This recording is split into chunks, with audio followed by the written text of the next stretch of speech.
माता कहते ऐसे ही 8 मुखी का रुद्राक्ष।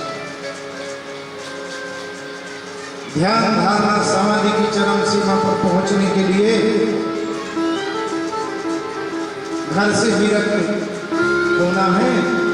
विरक्ति नहीं होती, घर से आसक्ति नहीं आती है तो विरक्ति कैसे हो? तो शास्त्र कहते हैं 9 मुखी का रुद्राक्ष, 10 मुखी का रुद्राक्ष। बच्चे को यात्रा का योग बनता है, पढ़ा लिखा है, बाहर जाना चाहेगा, देश विदेश जाना चाहेगा, योग नहीं बन रहा, 10 मुखी रुद्राक्ष पहनाइए। भगवान शंकर को अभिमंत्रित कर जलाभिषेक कीजिए और रुद्राक्ष को पहनाइए। 10 मुखी का रुद्राक्ष, बच्चे का योग बन जाएगा। बाहर से धन ऐश्वर्य प्रभु के चरणों की अडगाट हो, भक्ति हो, ज्ञान वैराग्य हमारे अंतःकरण में प्रतिष्ठित हो जाए और भगवान के चरणों की भक्ति मिले। 11 मुखी का रुद्राक्ष धारण।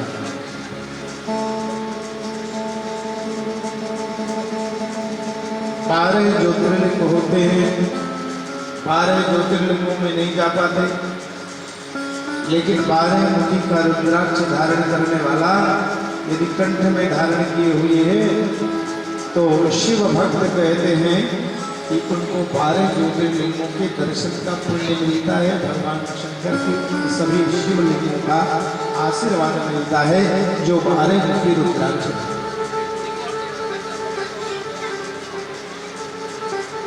13 मुखी रुद्राक्ष धन ऐश्वर्य कारोबार की वृद्धि नहीं हो रही, काम रुके पड़े, हमारे व्यापार में वृद्धि नहीं हो रही। 13 मुखी का रुद्राक्ष श्रेष्ठ और 14 मुखी का रुद्राक्ष यदि हमारा कहीं कोर्ट केस वगैरह है, झगड़े हैं, से हमको विजयश्री नहीं मिलती है तो विजयश्री को देने वाला वो 14। नंदकेश्वर भगवान कहते हैं रुद्राक्ष का हमने संक्षिप्त वर्णन किया है।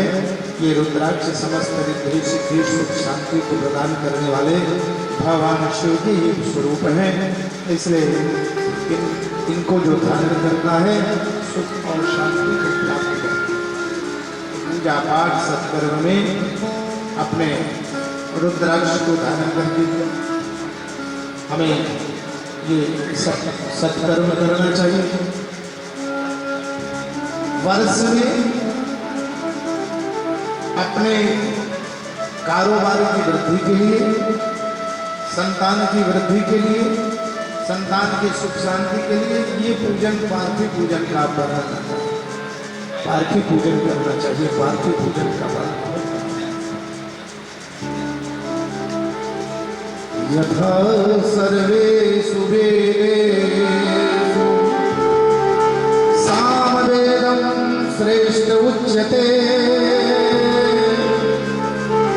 तथा सर्वेषु लिंगेषु पार्थिवं श्रेष्ठ। वेदों में जैसे 7 वेद श्रेष्ठ, वैसे अनंत शिवलिंगों में इस पार्थिव शिवलिंग श्रेष्ठ है। घर में भी पूजा कर सकते, माताएं भी शिवलिंग बना सकती। शिव पुराण में शिवलिंग बनाने के बाद यदि हमें मंत्र नहीं आता है तो क्या करें?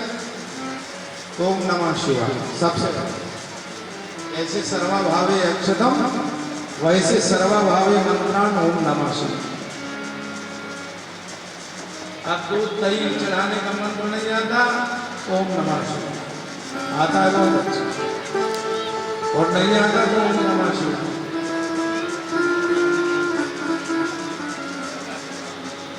तो शिव पूजन का बाद पार्थिव पूजन तत्काल फल घर गृहस्थी के काम रुके हैं, कोई बड़े ध्यान से पूजा करो। इस समय जो बहुत जल्दी काम करने वाले को पार्थिव इनकी संख्या है। धनार्थी, धन को चाहने वाला व्यक्ति, इनकी संख्या है।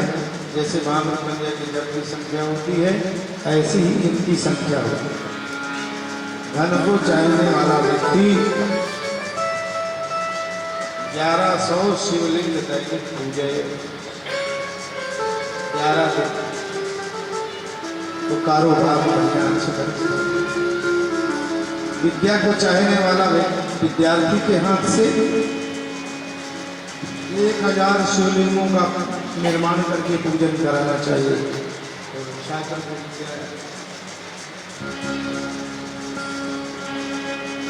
हमें घर नहीं बंधन मिल रहा, घर हमारा रुका हुआ है, रहने की जगह नहीं, 3000 शिवलिंगों का पूजन करना चाहिए। तो उसके घर की व्यवस्था होना चाहिए।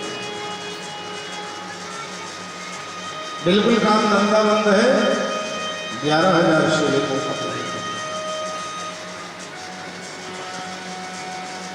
हमारे शत्रु विरोधी परेशान करते हैं, 25000 शिवलिंगों का पूजन करना चाहिए। धन ऐश्वर्य की वृद्धि के साथ साथ अंते शिवलोकम व्रजे, ऐश्वर्य वृद्धि के साथ हमें भगवान शिव को का लोक प्राप्त हो तो हमें 1.25 लाख शिव पूजन करना चाहिए। शिव पूजन 1.25 लाख हमने कई बार भगवान की कृपा से कराया और उतने ही शिवलिंगों का निर्माण करना चाहिए जितने की हम पूजा कर सके। शिव पूजन में 1000 नामों से पूजन बहुत जरूरी है। तुम्हें इसी कराते हैं, सहस्त्र नामों से शिव पूजन इसलिए होता है कि कोई यदि वस्तु की कमी होती है तो 1000 नामों से हम भगवान शंकर को जब वो चावल चढ़ा देते हैं तो पूजा पूरी मानी, अधूरी। इसलिए 1000 नामों से घर की परम सुख शांति के लिए पार्थिव पूजन में 100 नामों से जुड़े। जब हो जाए शंकर शतनामा होई हृदय, तुरंत सुख शांति के लिए। और ये मातृशक्ति को, ये देवियां जो घरों में कोई काम नहीं है जिनके, ये अभ्यास करा दिया गया। आप लोग यहाँ तो करो ही, अच्छी बात है, लेकिन घरों में ही छोटी सी शिवलिंग बना कर हमने बहुतों को ऐसे ट्रेंड कर दिया जो नहीं कर सकते, अपने घर में छोटे से शिवलिंग बना दो।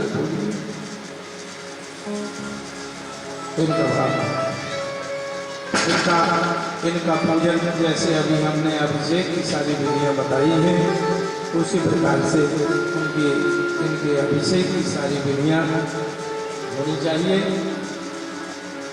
मूर्ति खंडित न हो, 12 अंगुल से कितनी भी बड़ी मूर्ति बना दो और उनकी अर्चना वंदना बड़े भक्ति के साथ, अनुराग के साथ जो लोग करते हैं उन्हें इस लोक में सुख और शांति चाहते शिवलोकम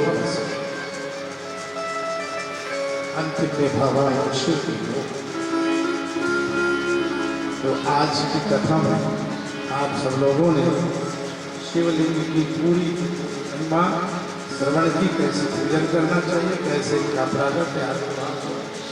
और कल की कथा में शिव पार्वती विवाह की कथा था, क्योंकि अब फिर लास्ट की कथाएं कम हो पाती।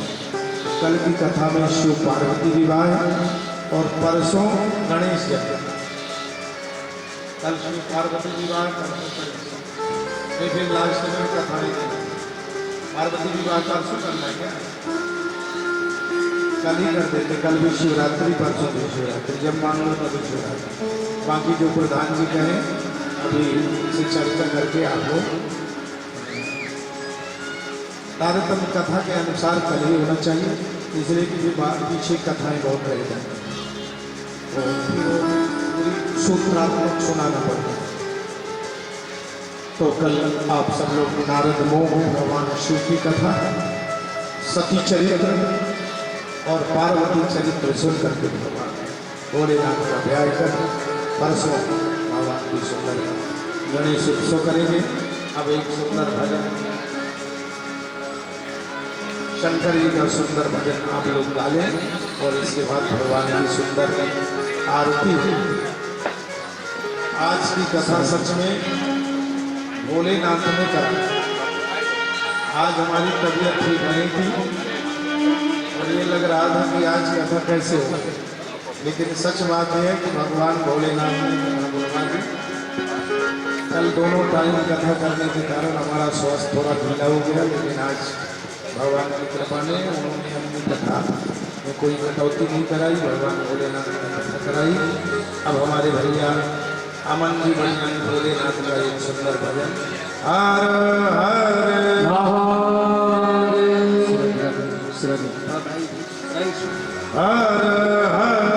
हर आगे जोर से बोला करो हर हर।